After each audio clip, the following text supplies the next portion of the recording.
Welcome to 360 Tamil. இன்னைக்கு இந்த வீடியோல நம்ம எந்த படத்தோட எக்ஸ்பிளனேஷன் பத்தி பார்க்க போறோம்னா, தமிழ் சினிமால 2017ல வெளியான பட்டினப்பாக்கம் அப்படின்ற படத்தை பத்தி தான் பார்க்க போறோம்.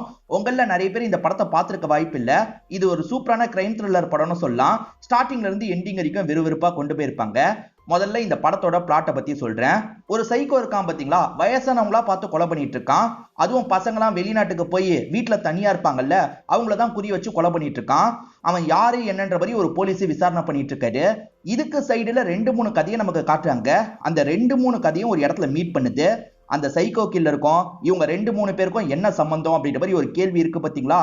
கடைசியில அந்த சைக்கோ கில்லரை கண்டுபிடிச்சாங்களா இல்லையான்றது தான் மீதி கதையா இருக்கும். கண்டிப்பா உங்க எல்லாருக்குமே இந்த படத்தோட கதை பிடிக்கும் நம்புறேன்.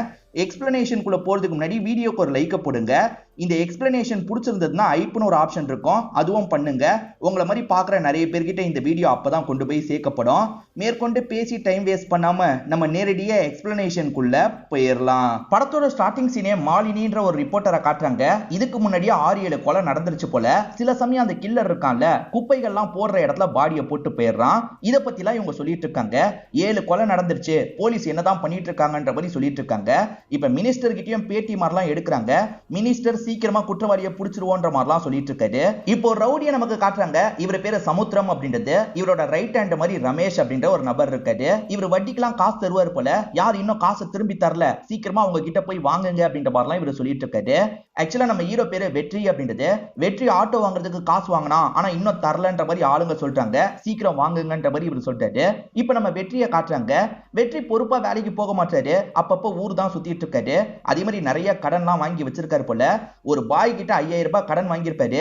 அந்த பாய் வரத பார்த்தோன்னே இவர் வேகமா போய் ஒளிஞ்சிடுறாரு. அந்த பாய் பிடிக்கலாம்னு நினைக்கிறதுக்குள்ள இவர் தப்பிச்சு அங்க இருந்து ஓடிடுறாரு. அடிக்கடி வயசானவங்க கொல்லப்படுறாங்கன்னு சொன்ன பாத்தீங்களா, அந்த மாதிரி ஒரு வீட்டுல இருக்க வயசானவங்க கொல்லப்பட்டிருக்காங்க போல. இப்ப போலீஸுங்களாம் அந்த இடத்துக்கு வந்துடுறாங்க. இந்த கேஸ குறிப்பா ஒரு போலீஸ் ஹேண்டில் பண்றாரு. அவர் டிசிபியா இருப்பாரு. இப்ப டிசிபியும் இந்த ஸ்பாட்டுக்கு வந்துடுறாரு. மீடியாட்கள் இவர்கிட்ட கேள்வி கேட்கணும்னு நினைக்கிறாங்க. ஆனா டிசிபி இருக்கார்ல, இந்த சேனல் ரிப்போர்ட்டரை மட்டும் உள்ள அனுப்புங்கன்ற மாதிரி சொல்றாரு. அந்த சேனல் ரிப்போர்ட்டரா மாலினின்ற பொண்ணு தான் இருப்பாங்க. அவங்க மட்டும் உள்ள பேட்டி எடுக்கிறதுக்காக வந்துட்டு இருக்காங்க. இது என்னப்பா பொண்ணை மட்டும் உள்ள விடுறாங்க, நம்மள உள்ள விட மாட்டாங்க அப்படின்ற மாதிரி வெளியே இருக்க மத்த ரிப்போர்ட்டர்ஸ் எல்லாம் புலம்பிட்டு இருக்காங்க. இப்ப உள்ள வந்த அந்த மாலினி இருக்காங்கல்ல, இந்த டிசிபி கிட்ட பேட்டி எடுக்கிற மாதிரி கேள்வி எல்லாம் கேக்குறாங்க. இவருமே பதில்லாம் சொல்லிட்டு இருக்காரு. இப்ப ஷீபான்ற ஒரு லேடியை நமக்கு காட்டுறாங்க. இவங்களுக்கு அடிக்கடி ஒருத்தர் கால் பண்ணி டிஸ்டர்ப் பண்றாரு. அவர் பேரு விஷ்ணு அப்படின்றது. உங்க கூட ஃப்ரெண்டா இருக்கணும்னு விரும்புறன்ற மாதிரிலாம் கால் பண்ணி டிஸ்டர்ப் பண்றாரு. இவங்க கண்டுக்க மாட்டாங்க. இவங்களுக்கு ஜேம்ஸ் அப்படின்ற மாதிரி ஒரு ஹஸ்பண்ட் இருக்காரு. இந்த ஹஸ்பண்ட் சரியான சந்தேக பேர்விலியா இருப்பாரு. இவங்களை சந்தேகப்பட்டு நிறைய பேசுறாரு. இந்த ஷீபா இருக்காங்கல்ல, அப்பா சொல்லி இந்தி சினிமால நடிச்சிருப்பாங்க. சினிமால நடிச்ச விஷயத்தை மறைச்சுதான் கல்யாணம் பண்ணி வச்சிருப்பாங்க. அதனால தான் ஜேம்ஸ் எப்ப பாரு வைஃபை திட்டிக்கிட்டே இருப்பாரு. இந்த ஜேம்ஸை பொறுத்த வரைக்கும் ஒரு ஹோட்டல் தான் ரன் பண்ணிட்டு இருக்காரு. அந்த இடத்துல பிரியான்னு ஒரு பொண்ணு வேலை பார்ப்பாங்க. அடிக்கடி எனக்கு நீ கால் பண்ணும், நான் சொல்ற விஷயத்த சொல்லணும்ன்ற மாதிரிலாம் சொல்லி வச்சிருப்பாரு. அந்த பொண்ணு கிட்ட இருந்து கால் வருது. வேணும்ட்டே வைஃபை போனை எடுக்க வைக்கிறாரு. அந்த பொண்ணுமே ஐ லவ் யூன்னு சொல்றாங்க. யார் இந்த பொண்ணுன்ற மாதிரிலாம் வைஃப் கேக்குறாங்க. எனக்கு 1008 பொண்ணுங்க ஐ லவ் யூ சொல்லுவாங்க, உனக்கு என்ன பிரச்சனை அப்படின்ற மாதிரிலாம் இவர் பேசுறாரு. வைஃபை கடுப்பாக்குறதுக்காக தான் இந்த மாதிரி சொல்ல வச்சிருப்பாரு. உண்மையிலே இவருக்கு யாரு கூடயும் பழக்கம் இல்ல. இவர் கிளம்பலாம்னு நினைக்கும் போது மாலினி இந்த இடத்துக்கு வராங்க. இவர் வைஃபை திட்டிட்டு போறதுனால இவங்களுமே கோவப்பட்டு திட்டுறாங்க. இவங்க உள்ள வரும்போது அந்த ஷீபா அழுதுட்டு இருக்காங்க. அழாத ஷீபா அப்படின்ற மாதிரி இவங்களுமே ஆறுதல்லாம் சொல்லிட்டு இருக்காங்க. இப்ப வெற்றி அவரோட வீட்டுக்கு நடந்து போயிட்டு இருக்கும் போது ஹவுஸ் ஓனர் லாக் பண்ணிடுறாரு. இவர் வாடகை பாக்கி தராம இருக்காரு போல. எப்பதான் தருவ தான்ற மாதிரிலாம் தொல்லை பண்ணிட்டு இருக்காரு. ஆனா இவர் ஏமாத்தி தப்பிச்சிடுறாரு. அம்மாவும் பொறுப்பா எப்படா மாற போற, ஆட்டோவோ ஒழுங்கா ஓட்ட மாற்ற, நீ இப்படியே இருந்தா என்ன ஆவறது, கடன் வேற நிறைய பேர்கிட்ட வாங்கியிருக்கன்ற மாதிரி திட்டுறாங்க. இப்ப அப்படியே கட் பண்ணி நமக்கு வேற ஒருத்தங்களை காட்டுறாங்க. இவங்க பேரு மித்ரா அப்படின்றது. காலேஜுக்கு போறேன்னு கிளம்பி போயிடுறாங்க. ஆனா அப்பா இருக்கார்ல, இவ காலேஜுக்கு ஒழுங்கா போறது இல்ல, யாரையோ லவ் பண்றான்னு நினைக்கிறேன், எனக்கு மட்டும் இந்த மேட்ரு தெரிய வந்தது, இவளை என்ன பண்ணுவனே தெரியாதுன்ற மாதிரி வார்னிங் கொடுத்துட்டு இருக்காரு. உண்மையிலேயே மித்ரா லவ் பண்றாங்க. நம்ம வெற்றியை தான் லவ் பண்றாங்க. வெற்றி பொறுப்பே இல்லாம இருக்கார்ல, நீ எப்பதான்டா பொறுப்பா மாற போற, என் வீட்டுக்கு லவ் மேட்ரு தெரிஞ்சிருச்சுன்னா அவ்வளவுதான், நீ அதுக்குள்ள ஏதாவது லைஃப்ல பண்ணு அப்படின்ற மாதிரிலாம் சொல்றாங்க. அந்த டிசிபி மாலினியை மட்டும் உள்ள விட்ட மாதிரி காமிச்சாங்கல்ல, அது ஏன்றது இப்பதான் தெரிய வருது. ஏன்னா 2 பேருமே லவ் பண்ணிட்டு இருக்காங்க. கூடிய சீக்கிரத்துல கல்யாணம் பண்ணிக்கலாம் அப்படின்ற மாதிரிலாம் யோசிக்கிறாங்க. இவர் என்ன சொல்றாருன்னா, இந்த கேஸை முடிக்கிற வரைக்கும் கல்யாணத்தை பத்தி என்னால யோசிக்கவே முடியாது, எப்படியாவது இந்த கேஸை முடிச்சிடுறேன், அதுக்கப்புறம் நம்ம 2 பேருமே கல்யாணம் பண்ணிக்கலாம் அப்படின்ற மாதிரிலாம் இவங்களை சமாதானப்படுத்திட்டு இருக்காரு. வெற்றியோட அம்மா கடைக்கு போயிட்டு வந்துட்டு இருக்கும் போது ஹவுஸ் ஓனர் லாக் பண்ணிடுறாரு. உங்க பையன் ஏமாத்திட்டு போயிட்டான், நீங்களாவது காசை தாங்க அப்படின்ற மாதிரி அம்மா வச்சிருக்க காசு எல்லாத்தையும் கையில இருந்து இவர் புடிங்கிடுறாரு. அச்சச்சோ காசெல்லாம் போயிருச்சு அப்படின்ற மாதிரி அம்மா சோகமா வீட்டுக்கு வந்துடுறாங்க. இப்ப பையன் ஒழுங்கா வேலை பார்க்காம வீட்டுக்கு வந்துடுறாரு. ஒரு வேலையை கூட ஒழுங்கா செய்ய மாட்டியாடா, கேபிள் கனெக்ஷன் கொடுன்னு சொன்னேன் அதையும் செய்யல, பக்கத்து வீட்டுல போய் தான் டிவி பார்த்துட்டு இருக்கேன்ற மாதிரி அம்மா புலம்புறாங்க. இப்ப சீரியல் பார்க்கறதுக்காக அம்மா கிளம்பி போயிடுறாங்க. சரி அம்மா கேட்ட மாதிரி பண்ணா என்னன்ற மாதிரி இவர் யோசிக்கிறாரு. இவர் இதுக்கு முன்னாடி கேபிள் ஆபரேட்டரா தான் வேலை பார்த்திருப்பாரு. அதே மாதிரி எலக்ட்ரிக்கல் ஒர்க்லாம் இவருக்கு நல்லா தெரியும். டிவில இருக்க ரிப்பேரை சரி பண்றாரு, கனெக்ஷன் எல்லாம் கொடுத்து வச்சிருக்காரு. இப்ப நித்யான்னு ஒரு ஒர்க்கரை நமக்கு காட்டுறாங்க. இவங்களை பொறுத்த வரைக்கும் ஷீபாவோட அம்மாவை பாத்துக்கிற வேலை தான் பார்த்துட்டு இருக்காங்க. அம்மாவால நடக்க முடியாது, படுத்த படுக்கையா இருப்பாங்க. அவங்கள பாத்துக்கிறதுக்காக தான் இந்த நித்யா இருக்காங்க போல. இப்ப அம்மாவை பார்க்க வந்தவங்க பயங்கரமா புலம்பிட்டு இருக்காங்க. நான் சினிமால நடிக்க மாட்டேன், எனக்கு போட்டோகிராஃபில தான் இன்ட்ரெஸ்ட் இருக்குன்ற மாதிரி அவ்வளவு சொன்னேன், ஆனா அப்பா தான் நடிக்க வச்சாரு. இப்ப அந்த விஷயம் ஜேம்ஸ்க்கு தெரிய வந்து தினம் என்ன டார்ச்சர் பண்ணிட்டு இருக்காரு. மொத 2-3 வருஷம் தான் சந்தோஷமா வாழ்க்கை போச்சு, இப்பெல்லாம் நரக வாழ்க்கை தான் வாழ்ந்துட்டு இருக்கன்ற மாதிரி சொல்றாங்க. ஆக்சுவலா ஷீபாவோட அப்பா தான் நடிக்க சொல்லியிருப்பாரு. இவங்க விருப்பமே இல்லாம நடிச்சிருப்பாங்க. அதெல்லாம் 2-3 படமா தான் இருக்கும். பின்னாடி ஜேம்ஸ்க்கு அது தெரிய வந்து தான் டார்ச்சர் பண்றாருன்னு தெரிய வருது. அம்மாவும் சரி விடுன்ற மாதிரி ஆறுதல்லாம் சொல்லிட்டு இருக்காங்க. அதே சமயம் நித்யாவை ஒரு கேமராவை எடுத்துட்டு வர சொல்றாங்க. ஆக்சுவலா பொண்ணோட கேமரா ரிப்பேரா இருக்கும், அதை அம்மா சரி பண்ணி வச்சிருக்காங்க. இந்த கேமரான்ற மாதிரி தந்துட்டு இருக்காங்க. கேமராவை பார்த்தோன்னே இவங்க குஷியாயிடுறாங்க. அம்மா ரொம்ப நன்றி அப்படின்ற மாதிரி அம்மாவோட நெத்தியில முத்தெல்லாம் கொடுத்துட்டு இங்க இருந்து கிளம்புறாங்க. நம்ம ஹீரோவை பொறுத்த வரைக்கும் கிரிக்கெட் டோர்னமெண்ட் விளையாடுறதுக்காக ஒரு கிரவுண்டுக்கு வந்திருக்காரு. ஆக்சுவலா இதே கிரவுண்டுக்கு ஷீபாவும் பையனை கூட்டிட்டு வந்திருக்காங்க. பையனுமே அந்த டோர்னமெண்ட்ல கலந்துக்க போறான் போல. அதனால தான் ஷீபா இந்த இடத்துக்கு வந்திருப்பாங்க. வந்த ஷீபா இருக்காங்கல்ல, அந்த கேமரால இருக்க போட்டோஸ்லாம் பார்க்கலாம்னு நினைக்கிறாங்க. பழைய போட்டோஸை பார்க்கும்போது ஒரு விஷயம் ஞாபகம் வருது. இவங்களும் அந்த மாலினியோ ஃப்ரெண்ட்ஸ்ல, மாலினியை பொறுத்த வரைக்கும் கல்யாணம்லாம் பண்ணாத, சரியான வேஸ்ட் அப்படின்ற மாதிரி அட்வைஸ் பண்ணியிருப்பாங்க. அவங்கள பொறுத்த வரைக்கும் நிறைய பசங்க கூட ஜாலியா சுத்திட்டு இருப்பாங்க. அந்த மாதிரி ஒரு நபர் கூட சேர்ந்து போட்டோலாம் எடுத்திருப்பாங்க. அந்த போட்டோவை பார்த்து மாலினியை பத்தி இவங்க யோசிச்சு பார்த்துட்டு இருக்காங்க. அதே மாதிரி இவங்க சினிமால நடிச்சாங்கல்ல, அதை பத்திலாம் யோசிக்கிறாங்க. அப்படி நம்ம பண்ணிருக்கவே கூடாது, இப்ப லைஃபே ஸ்பாயில் ஆயிடுச்சு அப்படின்ற மாதிரிலாம் இவங்க ஃபீல் பண்ணிட்டு இருக்காங்க. ஆக்சுவலா இவங்களுக்கு அடிக்கடி ஒருத்தர் கால் பண்ணுவார்ல, பேரு விஷ்ணுன்னு சொல்லியிருப்பேன். விஷ்ணுவும் லாங்ல இருந்து இவங்களை கவனிக்கிறாரு. கால் பண்ணி இவங்க கிட்ட பேசுறதுக்கு ட்ரை பண்றாரு. எதுக்காக கால் பண்ணிக்கிட்டே இருக்கீங்க, இந்த மாதிரிலாம் கால் பண்ணாதீங்க, எனக்கு பிடிக்கலன்ற மாதிரிலாம் இவங்க அவாய்ட் பண்றாங்க. கிளம்பலாம் அப்படின்ற மாதிரி பையனை கூப்பிட்டு இங்க இருந்து கிளம்புறாங்க. அப்படி போகும்போது தெரியாதனமா கேமராவை விட்டுட்டு போயிடுறாங்க. ஒரு கிரிக்கெட் டோர்னமெண்ட் நடந்த மாதிரி காமிச்சாங்கல்ல, அதுல வெற்றியோட டீம் தான் ஜெயிச்சிருக்கோம். காசெல்லாம் கிடைக்காது, அதனால அம்மாவும் திட்டிட்டு இருக்காங்க. அப்பன்னு பார்த்து மித்ரா கிட்ட இருந்து கால் வருது. லவ் மேட்டர் அப்பாவுக்கு தெரிஞ்சிருச்சு, இதுக்கப்புறம் வீட்டுல இருக்க முடியாது, என்ன வந்து கூட்டு போ அப்படின்ற மாதிரிலாம் சொல்றாங்க. என்னடி சொல்ற, இன்னும் நானே லைஃப்ல செட்டில் ஆகலன்ற மாதிரி சொல்லிட்டாரு. அதெல்லாம் எனக்கு தெரியாது, வந்து கூட்டு போ அப்படின்ற மாதிரி அவங்க சொல்றாங்க. வீட்டுல அம்மா சப்போர்ட்டிவா இருக்காங்க, அப்பதான் கோவப்பட்டு லாக் பண்ணி வச்சிருக்காரு. இப்ப நைட்டு நேரம் அம்மா இருக்காங்கல்ல, நீ கிளம்பிரு அப்படின்ற மாதிரி வாசலுக்கு கூட்டு வந்து ஹீரோ கிட்ட அனுப்பி வைக்கிறாங்க. ஹீரோ கிட்ட நல்லா பாத்துக்கோங்க அப்படின்ற மாதிரி தான் அனுப்பி வைக்கிறாங்க. இவருமே கல்யாணம் பண்ணிக்கலாம் அப்படின்ற மாதிரி இவங்களை கல்யாணம் பண்ணிடுறாரு. இந்த கல்யாணத்துக்கு செலவுக்கு காசு தேவைப்பட்டிருக்கோம்ல, இவரோட ஆட்டோவை வித்திருப்பாரு. ஆட்டோவே கடன் வாங்கி தான் வாங்கியிருப்பாரு, அதையும் வித்துடுறாரு. இந்த சைடு மினிஸ்டர் இருக்கார்ல, யோ இன்னும் கேஸை சால்வ் பண்ணாம என்ன பண்ணிட்டு இருக்க, சீக்கிரமா கேஸை சால்வ் பண்ணு அப்படின்ற மாதிரி டிசிபி கிட்ட சத்தம் போட்டுட்டு இருக்காரு. இப்ப வெற்றியும் ஃபர்ஸ்ட் நைட்டுக்கு ரெடி ஆயிட்டு இருக்காரு. ஆனா ஒய்ஃப் அதெல்லாம் வேணான்ற மாதிரி சொல்லிட்டாங்க. எந்த நம்பிக்கையில ஆட்டோவை வித்து நீ இவ்வளவு செலவு பண்ண, இப்ப ஆட்டோவும் போயிருச்சு, என்ன வேலை பார்க்க போற அப்படின்ற மாதிரிலாம் திட்டுறாங்க. அதெல்லாம் நான் பேலன்ஸ் பண்ணிடுவேன்னு சொல்லிட்டாரு. முதல்ல பேலன்ஸ் பண்ணு, அதுக்கப்புறம் நமக்குள்ள இதெல்லாம் நடக்கட்டும் அப்படின்ற மாதிரி சொல்லிட்டாங்க. என்ன ஒய்ஃப் இப்படி சொல்லிட்டா அப்படின்ற மாதிரி இவருமே முழிச்சிட்டு இருக்காரு. ஹீரோ ஃப்ரெண்ட்ஸ் கிட்ட பேசும்போது ஒரு 5 லட்ச ரூபாய் இருந்தா போதும், போன் கடை வச்சுட்டு உட்காந்துருவேன்ற மாதிரி சொல்லிட்டாரு. 5 லட்ச ரூபாய் எப்படா பெறட்டுறது அப்படின்ற மாதிரி ஃப்ரெண்ட்ஸுங்களும் கேட்கறாங்க. ஏதாவது பண்ணணும்டா அப்படின்ற மாதிரி இவர் சொல்லிட்டாரு. அப்ப ஃப்ரெண்ட் ஒருத்தர் ஐடியா தராரு. குப்பத்துல நிறைய பழைய பொருள்லாம் இருக்கும், அந்த பழைய பொருளை நம்ம எடுத்துட்டு வந்து ரெடி பண்ணி வித்தா நிறைய காசு பார்க்கலாம். என்ன அங்க இருக்க செக்யூரிட்டியை தாண்டி நம்ம போனோம், அவனை கரெக்ட் பண்றதுக்கு ஒரு 5000 ரூபாய் தேவைன்னு சொல்றாங்க. அந்த 5000 ரூபாய் கூட ஹீரோ கிட்ட இல்ல. பேசாம பாய் கிட்ட கேட்கலான்னு பார்த்தா பாய் கிட்ட ஏற்கனவே இவர் காசு வாங்கிட்டு தராம இருக்காரு. அந்த பாயை பொறுத்த வரைக்கும் வீடு முடிச்சு தர புரோக்கரேஜ் ஒர்க் தான் பண்ணிட்டு இருக்காரு. பேசாம அந்த பாய் கூடயே கொஞ்சம் வேலையை கத்துக்கிட்டு அந்த வேலை பண்ணி கொஞ்சம் காசு சம்பாதிக்க வேண்டியதுதான், அதுக்கப்புறம் அங்க இருந்து பொருள்லாம் எடுத்துட்டு வந்து ரிப்பேர் பண்ண வேண்டியதுதான் அப்படின்ற மாதிரி ஹீரோ சொல்றாரு. சரின்ற மாதிரி ஃப்ரெண்ட்ஸுங்களும் ஏத்துக்கிறாங்க. இந்த ஜேம்ஸ் இருக்கார்ல, பிரியாவை வச்சு ஒய்ஃபை கடுப்பேத்தணும்னு நினைக்கிறாரு. இப்ப பிரியாவை ரூம்குள்ள வர வச்சு சில விஷயங்களை பேச சொல்றாரு. நான் சொல்லும் போது பேசணும்ன்ற மாதிரி சொல்லிடுறாரு. இப்ப ஒய்ஃபுக்கு கால் பண்ணி ஒரு ஃபைலை எடுத்து டீடைலா சொல்லுன்னு சொல்றாரு. அவங்க ஃபைல் எடுக்கிறதுக்காக போறாங்கல்ல, அந்த சமயம் பிரியா இந்த இடத்துல பேசிட்டு இருக்காங்க. ஐ லவ் யூன்ற மாதிரிலாம் பேசிட்டு இருக்காங்க. ஒய்ஃப் அந்த சைடுல கேட்டு கடுப்பாகணுன்றதுக்காக தான் இப்படி பண்றாரு. ஒய்ஃபுமே கடுப்பாயிட்டு இருக்காங்க. ஸ்டார்டிங் காமிச்ச ரவுடி கிட்ட ரமேஷ்னு ஒரு அடியாள் இருக்கிற மாதிரி காமிச்சிருப்பாங்க. அந்த ரமேஷ் ஹீரோ கிட்ட பிரச்சனை பண்றதுக்காக வந்திருக்காரு. எப்பதான் காசை திரும்பி தரப்போற, ஆட்டோ வேற வித்துட்ட அப்படின்ற மாதிரிலாம் சொல்றாரு. சீக்கிரமா தந்துடுறன்ற மாதிரி இவர் சொல்லிட்டு இருக்காரு. சீக்கிரமா தரது உனக்கு நல்லது, அப்படி தரலன்னு வச்சுக்கோயேன் உன்னோட ஒய்ஃபை கூட்டு போக வேண்டியதா இருக்கும்ன்ற மாதிரிலாம் சொல்றாரு. இதனால இவரும் சீக்கிரமா காசை தந்துடணும்னு யோசிக்கிறாரு. இப்ப ஹீரோவும் ஃப்ரெண்டும் பாய பாக்குறதுக்காக வந்திருக்காங்க. ஒரு வீடை முடிச்சு தரதுக்காக தான் இவர் கிளைண்ட்டுக்கு வெயிட் பண்ணிட்டு இருக்காரு. நான் கிளைண்ட் கிட்ட எப்படி பேசுறேன்றதை அப்சர்வ் பண்ணுங்க, அந்த மாதிரி நீங்களும் பண்ணுங்க, கமிஷன் காசை நான் தந்துடுறேன்ற மாதிரிலாம் இவங்க கிட்ட சொல்றாரு. இப்படியே பேசிக்கிட்டே வந்துட்டு இருக்காங்கல்ல, அப்பதான் எதிர் வீட்டுல இருக்க நித்யா என்ன பண்றாங்கன்னா பீரோல இருந்து காசை திருடிட்டு இருக்காங்க. என்ன இந்த லேடி திருடிட்டு இருக்கா அப்படின்ற மாதிரி ஹீரோ சொல்றாரு. அவ எப்பவுமே அப்படிதான், அந்த வீட்டுல ஒரு வயசான லேடி மட்டும் தான் இருக்காங்க, அவங்களுக்கு தெரியாம அப்பப்ப காசெல்லாம் திருடிட்டு இருப்பா, வீட்டுல நிறைய காசு இருக்கும் போல, அங்க கை வச்சு நம்ம தூக்குனா எப்படி இருக்கும்ன்ற மாதிரிலாம் இந்த பாய் சொல்றாரு. நான் சும்மா விளையாட்டுக்கு சொன்னேன்டா, நீங்க சீரியஸா எடுத்துக்காதீங்க அப்படின்ற மாதிரி வீட்டை பத்தி எல்லாம் இவர் சொல்லிட்டு இருக்காரு. கொஞ்ச நேரத்துல இவர் சொன்ன மாதிரியே கிளைண்ட் இந்த இடத்துக்கு வந்துடுறாங்க. கிளைண்ட் கிட்ட எப்படி பேசணும்ன்றதெல்லாம் சொல்லி தந்துட்டு இருக்காரு. ஆனா அந்த கிளைண்ட்டுக்கு வீடு பிடிக்கல போல, கிளம்பிடுறாங்க. சாவி வேணும்னா என்கிட்ட கேளுங்க, நான் தரேன்ற மாதிரி இவருமே இங்க இருந்து கிளம்புறாரு.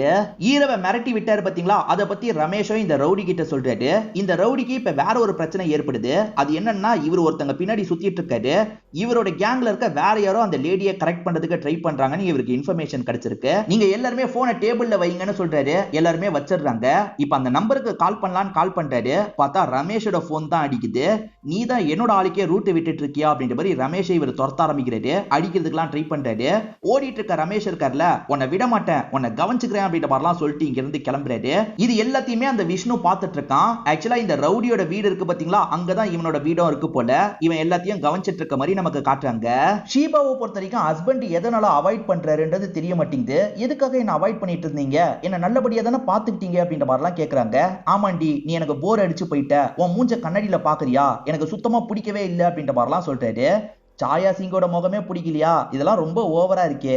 ஹஸ்பண்ட் இந்த மாதிரி சொன்னதுனால இவங்க ரெண்டு பேருக்குள்ள லைட்டா சண்டை ஏற்படுது. என்ன சண்டை நடந்தாலும் சரி இவங்க மாலினி கிட்ட சொல்லிருவாங்க. இப்ப மாலினி வீட்டுக்கு வந்து இத பத்தி எல்லாம் இவங்க சொல்லிட்டு இருக்காங்க.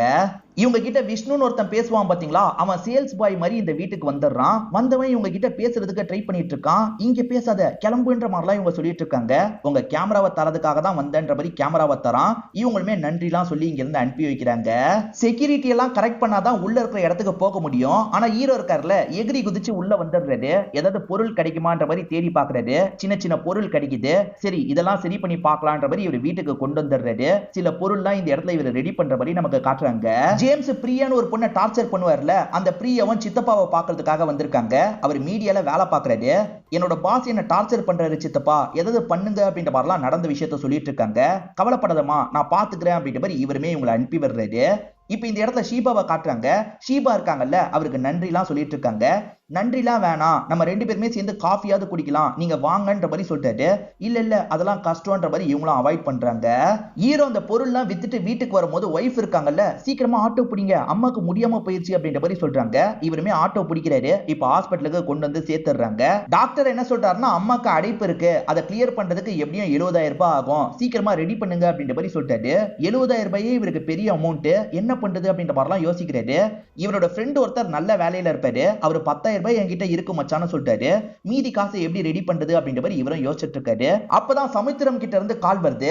ஏற்கனவே சமுத்திரத்துக்கு இவர் காசு தரணும். அண்ணன் இன்னும் கொஞ்சம் காசு தாங்கண்ணே, சேர்த்து தந்துடுறேன் அப்படின்ற மாதிரி சொல்லிட்டாரு. அதெல்லாம் தர முடியாது, ஒழுங்கா சீக்கிரமா ஏற்கனவே வாங்கின காசை தா, அப்படி இல்லைன்னா வீட்டுக்கு வந்து பிரச்சனை பண்ணுவேன்ற மாதிரி சொல்லிட்டாரு. இதனால ஹீரோ இருக்காருல, ஃப்ரெண்ட்ஸுங்க கிட்ட கேட்கலாம்னு நினைக்கிறாரு. ஃப்ரெண்ட்ஸுங்க யாருமே ப்ராப்பர் வேலையில இல்ல, காசு இல்லைன்னு சொல்றாங்க. இப்ப வீட்டுல ஏதாவது அடகு வைக்க முடியுமான்னு பாக்குறாரு. ஒய்ஃபு கொண்டு வந்த நகை இருக்கு, இதை போய் அடகு வைக்கலான்ற மாதிரி எடுத்துட்டு போயிடுறாரு. இப்ப நியூஸ் மீடியா ஆட்கள் இருக்காங்கல்ல, அடுத்த கொலையை பத்தி கவர் பண்ணிட்டு இருக்காங்க. இப்ப டிசிபியும் இந்த ஸ்பாட்டுக்கு வராரு. யார்கிட்டயும் பேட்டிலாம் தரமாட்டாரு. அந்த சேனல் பொண்ணை மட்டும் உள்ள அனுப்புங்கன்ற மாதிரி சொல்லிட்டாரு. கொஞ்ச நேரத்துல மாலினி மட்டும் உள்ள வந்துட்டு இருக்காங்க. இதை பாக்குற மத்தவங்களுக்கு கடுப்பா இருக்கு. என்ன எப்ப பாரு இந்த பொண்ணை மட்டும் உள்ள கூட்டு போறான், ஏதோ பழக்கம் போது போல, இதை பத்தி எழுதணும்ன்ற மாதிரிலாம் யோசிக்கிறாங்க. அந்த விஷ்ணு காஃபி குடிக்கலாம் வாங்க வாங்கன்னு கூப்பிட்டாருல, இவங்க வாசல் வரைக்கும் வந்துடுறாங்க. ஆனா உள்ள வர மாட்டாங்க. என்னங்க ரொம்ப என்ன பார்த்து பயப்படுறீங்க போல, சரி இங்க இருக்க கண்ணாடியில நான் எழுதி வைக்கிறேன், இந்தியில எழுதி வைக்கிறேன், யாருக்கும் தெரியாது, நீங்க வந்து எடுத்துக்கோங்கன்ற மாதிரி சொல்றாரு. இவர் எழுதி வச்சுட்டு கிளம்பிடுறாரு. அவர் போனதுக்கு அப்புறம் இவங்களும் வந்து அதை படிக்கிறாங்க. உங்களை பார்த்தோன்னே எனக்கு ரொம்ப பிடிச்சிருச்சுங்க, உங்களோட ஃபேஸ் அவ்வளவு அட்ராக்டிவா இருக்குன்னு கவிதை மாதிரிலாம் எழுதி வச்சிருக்காரு. ஆக்சுவலா ஹஸ்பண்ட் ஃபேஸ் நல்லாவே இல்லைன்னு திட்டினார்ல, இவர் இப்படி எழுதி இருக்கிறத பார்க்கும்போது இவங்களுக்கு லைட்டா ஸ்மைல்லாம் வருது. இவங்களுமே அவருக்கு ஒரு விஷயத்த சொல்லணும் அப்படின்ற மாதிரி எழுதி வச்சுட்டு போறாங்க. அப்படியே நாட்கள் நாட்கள் போக ஆரம்பிக்குது. அவர் கூட சேர்ந்த மாதிரி வெளியெல்லாம் சுத்திட்டு இருக்காங்க. இது ஒரு சாங் மாதிரி நமக்கு காமிச்சிட்டு இருக்காங்க. இந்த சைடு ஹீரோ வேலை பார்த்துட்டு இருக்கும் போது மித்ரா கோவமா இந்த இடத்துக்கு வராங்க. செயின் எங்க போச்சுன்ற மாதிரி கேக்குறாங்க. இவருமே நான் அடகு வச்சிருக்கேன், சீக்கிரமா மீட்டு தந்துடுறேன்ற மாதிரி சொல்லிட்டாரு. இருக்கிறது அது ஒண்ணுதான், அதையும் அடகு வச்சிட்டீங்களா அப்படின்ற மாதிரிலாம் திட்டிட்டு இருக்காங்க. இவர் கொஞ்சம் அப்செட் ஆன மாதிரி இங்க இருந்து கிளம்பிடுறாரு. அத்தை நீங்க தப்பா எடுத்துக்காதீங்க, அவர் மாறணுன்றதுக்காக தான் இப்படி சொல்றேன்னு சொல்றாங்க. நீ சொல்றது சரிதாம்மா, நீ இதே மாதிரி பேசு அப்படின்ற மாதிரி அத்தையும் சொல்றாங்க. இப்ப ஜேம்ஸ் இருக்கார்ல, ஒரு சித்தா டாக்டர் கிட்ட பேசுறாரு. ஏதோ சில டிப்ஸ் எல்லாம் கேக்குறாரு. என்ன டிப்ஸ் இவர் கேக்குறாரு அப்படின்றத தெளிவா நமக்கு காட்டல. ஹீரோவும் கடன் பிரச்சனை எல்லாம் எப்படி சால்வ் பண்றது அப்படின்ற மாதிரி யோசிக்கிறாரு. அப்பதான் அந்த பாய் சொன்னது இவருக்கு தோணுது. பேசாம அந்த வீட்ல கை வச்சா என்ன அப்படின்ற மாதிரிலாம் இந்த இடத்துல யோசிக்க ஆரம்பிக்கிறாரு. விஷ்ணு இருக்கான்ல, மனசு விட்டு பேசணும் மனசு விட்டு பேசணும்ன்ற மாதிரி அடிக்கடி உங்க கிட்ட சொல்லிட்டு இருக்கான். அப்பதான் மாலினி ஒரு நாள் நான் வீட்டுல இருக்க மாட்டேன், வெளியூருக்கு போக போறேன்ற மாதிரி சொல்லிட்டாங்க. உன்னோட கீஸை மட்டும் எனக்கு தெரியா, எனக்கு ஒரு வேலை இருக்கு, நான் இங்க இருந்து அந்த வேலையை பண்ண போறேன்னு சொல்லிட்டாங்க. சரி கீஸை தரேன்ற மாதிரி மாலினியும் கீஸ் எல்லாம் தந்துடுறாங்க. அவனை இந்த இடத்துக்கு வர வச்சிடலான்ற மாதிரிலாம் இவங்க கணக்கு பண்றாங்க. இப்ப ஹீரோ இருக்காருல, பாய் அந்த வீட்டை நான் காட்டணும், சாவியை தாங்கன்னு வாங்கிக்கிறாரு. அந்த வீட்டுக்கு எதிர தான் ஷீபா அம்மாவோட வீடு இருக்கு. இவர் எட்டி பார்த்துட்டு இருக்கிறத நித்யா கவனிச்சிடுறாங்க. யார் நீ, எதுக்கு எட்டி பாக்குறேன்னு கேக்குறாங்க. இல்ல இங்க வாட்ச்மேன் தேவைன்னு சொன்ன மாதிரி இருந்தது, அதனால தான் வந்தேன். வாட்ச்மேன் தேவை இல்லையா, நான் கிளம்புறேன்ற மாதிரி கிளம்புறாரு. இப்ப ஷீபா இருக்காங்கல்ல, இன்னைக்கு நைட் என்னோட ஃப்ரெண்டு வீட்டுக்கு வந்துருன்ற மாதிரி எழுதி வச்சிருக்காங்க. அவருமே அந்த விஷயத்தை பாத்துறாரு. இப்ப சந்தோஷமா இங்க இருந்து கிளம்ப ஆரம்பிக்கிறாரு. இவங்க ஹஸ்பண்ட சமாளிக்கணும்ல, ஹஸ்பண்ட் கிட்ட சமாளிக்கிற மாதிரி பேசிட்டு இருக்காங்க. என் அம்மாக்கு ரொம்ப முடியல, நான் கூட இருந்து பாத்துக்கணும், இன்னைக்கு நைட்டு நான் வரமாட்டேன்ற மாதிரி சொல்லிட்டு அம்மா வீட்டுக்கு போகாம ஃப்ரெண்டு வீட்டுக்கு வராங்க. ஆனா ஃப்ரெண்டு வீட்டுல திடீர்னு ரிலேட்டிவ் வந்துட்டாங்க போல. நான் ஊருக்கு போற பிளானை கேன்சல் பண்ணிட்டேன்னு ஃப்ரெண்டு சொல்றாங்க. இது கேன்சல் பண்ணிட்டியா அப்படின்ற மாதிரி இவங்க இந்த இடத்துல கொஞ்சம் ஷாக் ஆயிடுறாங்க. வேற ஏதாவது பண்ணணும் அப்படின்ற மாதிரி திரும்பி அந்த கஃபேக்கு வந்துடுறாங்க. பிளான்ல ஒரு சேஞ்ச், என் அம்மா வீட்டுக்கு வந்துருன்ற மாதிரி எழுதி வச்சிடுறாங்க. அவர் அதை பார்க்க மாட்டாரு. அதனால திரும்ப திரும்ப இவங்க கால் பண்றாங்க. அவரை லைன்ல புடிச்சிடுறாங்க. நீ என்னோட அம்மா வீட்டுக்கு வந்துரு, அந்த இடம் தான் கரெக்டா இருக்கும்ன்ற மாதிரி சொல்றாங்க. அம்மா நித்யாவை நான் அனுப்பிட்டேன், இன்னைக்கு நைட்டு நானே உங்களை பாத்துக்கிறேன் அப்படின்ற மாதிரி அம்மா கிட்ட சொல்றாங்க. அம்மாவும் ஏத்துக்கிறாங்க. மேல ஒரு ரூம் இருக்கும், அந்த ரூம்ல இவங்க டைனிங் டேபிள்லாம் அரேஞ்ச் பண்ணிட்டு இருக்காங்க. இப்ப அவருமே சத்தம் போடாம மேல வந்துடுறாரு. இவங்க ரெண்டு பேருமே சேர்ந்த மாதிரி இந்த இடத்துல ட்ரிங்க்லாம் பண்ணலாம்னு யோசிக்கிறாங்க. ஒரு பக்கம் ஹீரோ இருக்கார்ல, இந்த வீட்டுக்குள்ள நுழையிறதுக்காக வந்துட்டு இருக்காரு. இவங்க ரெண்டு பேர் ட்ரிங்க் பண்ணிட்டு இருக்கும் போது அந்த விஷ்ணுவோட அப்ரோச் கொஞ்சம் தப்பா இருக்கு.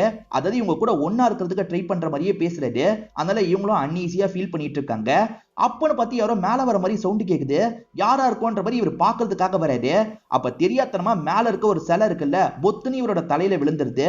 வந்தது யாரா இருக்கும்னா நம்ம ஹீரோவா தான் இருக்கும். ஆனா ஹீரோ மேல எந்த ஒரு தப்பும் இல்ல, சிலை தான் ஸ்லிப் ஆகி விழுந்திருக்கும். அச்சச்சோ இப்படி ஆயிடுச்சுன்ற மாதிரி இவங்க பயங்கரமா இந்த இடத்துல ஷாக் ஆயிட்டு இருக்காங்க.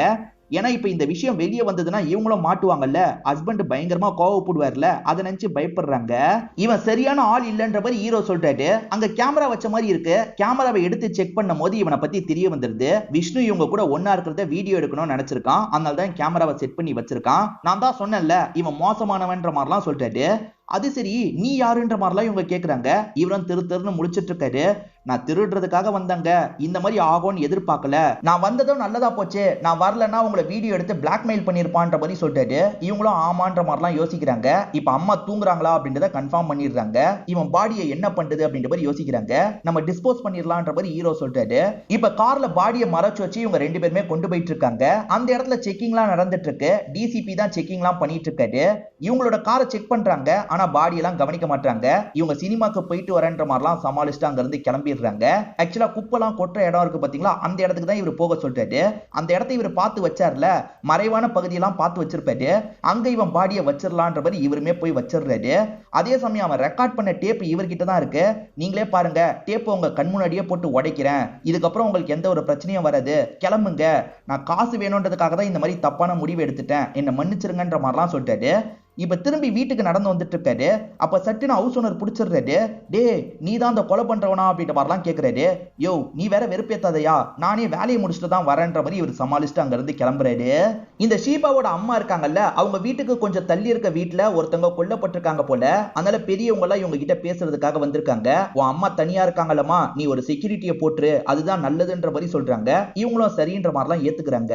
ஷீபாவோட அம்மா வீட்டுக்கு பக்கத்துல ஒரு கொலை நடந்திருக்கிறதா சொன்ன பாத்தீங்களா, அந்த ஸ்பாட்டுக்கு டிசிபி வந்துடுறாரு.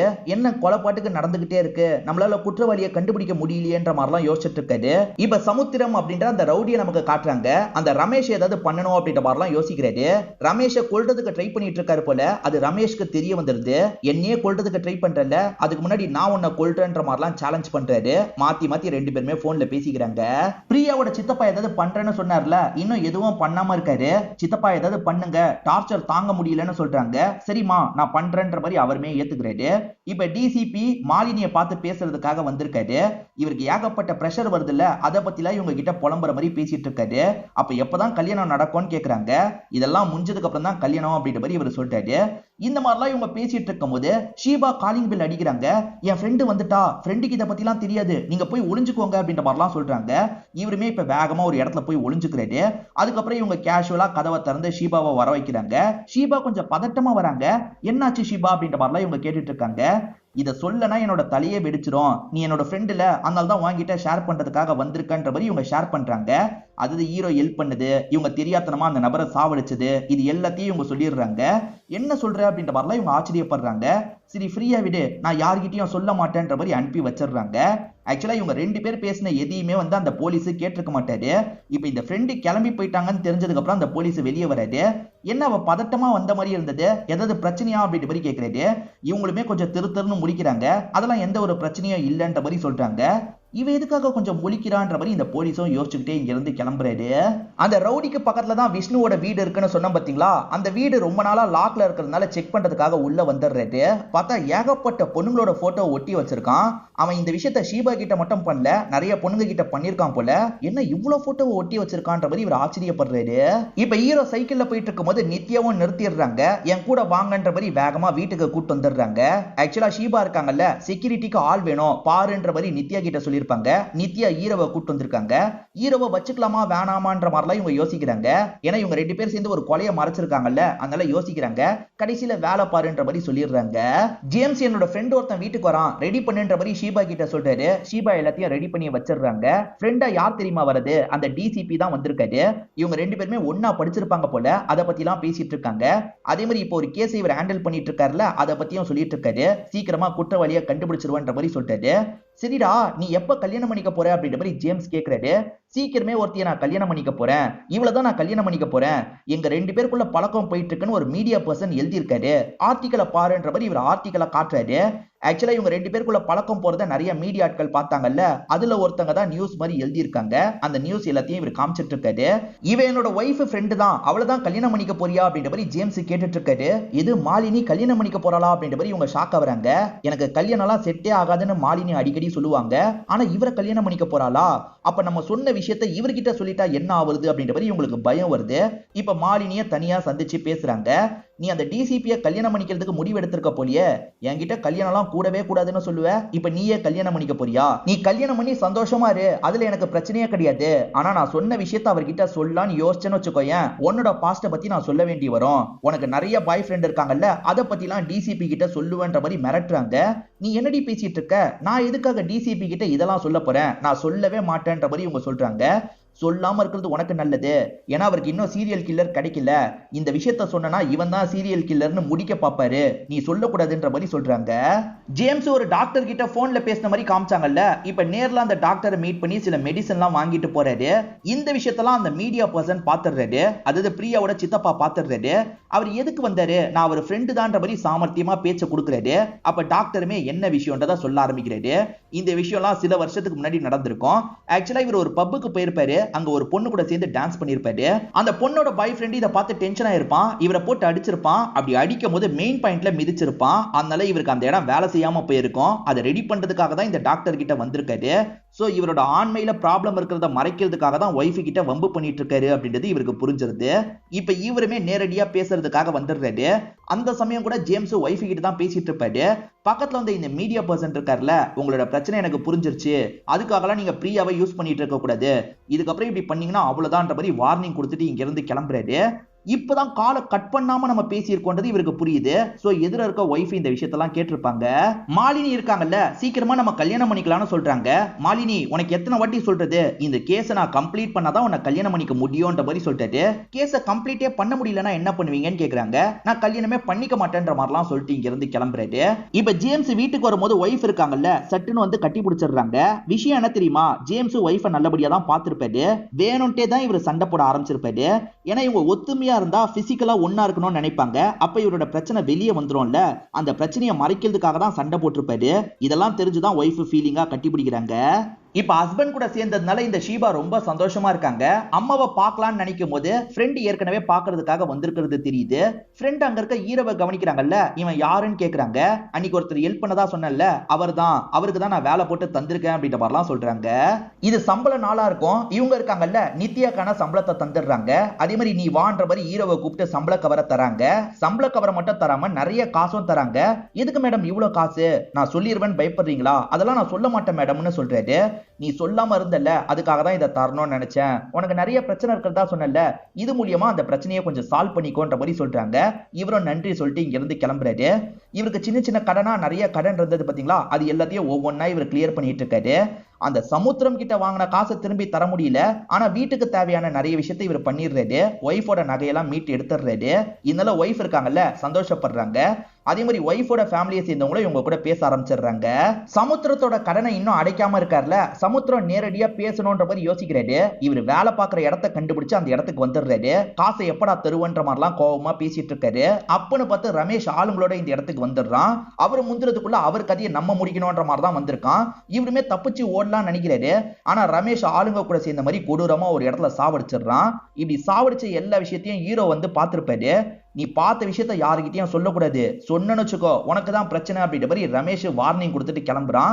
பாடி எல்லாம் இங்க இருந்து தூக்கிட்டு தான் கிளம்புறான். இப்ப இவரும் வேலைக்கு கிளம்புறேன்னு ஒய்ஃபு கிட்டயும் அம்மா கிட்டயும் சொல்லிட்டு கிளம்புறாரு. இப்ப நித்யா இவர்கிட்ட பொறுப்பை தந்துட்டு கிளம்பிடுறாங்க. நான் பாத்துக்கிறேமா, நீங்க படுங்கன்ற மாதிரி அந்த அம்மாவை தூங்க சொல்லிட்டாரு. அம்மா கூடியே இருந்து பாத்துக்க முடியாதுல்ல, அதனால அந்த ரூம் கிட்ட ஒரு பொருளை வச்சிடுறாரு. ரூம் கதவை திறந்தா பொருளோட சவுண்ட் இவருக்கு கேட்டுரும். இவர் வெளியே உட்கார்ந்த மாதிரி காவ காத்துட்டு இருக்காரு.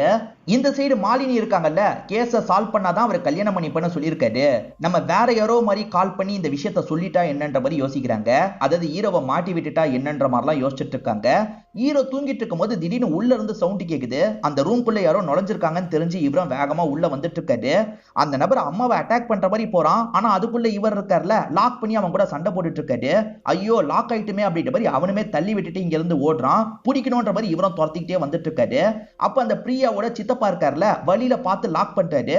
சரி இவன் தான் சார் கில்லர், அமுக்குங்க அமுக்குங்கன்னு ஹீரோ சொல்றாரு. இப்ப ரெண்டு பேருமே சேர்ந்த மாதிரி அந்த கில்லரை லாக் பண்ணிட்டு இருக்காங்க.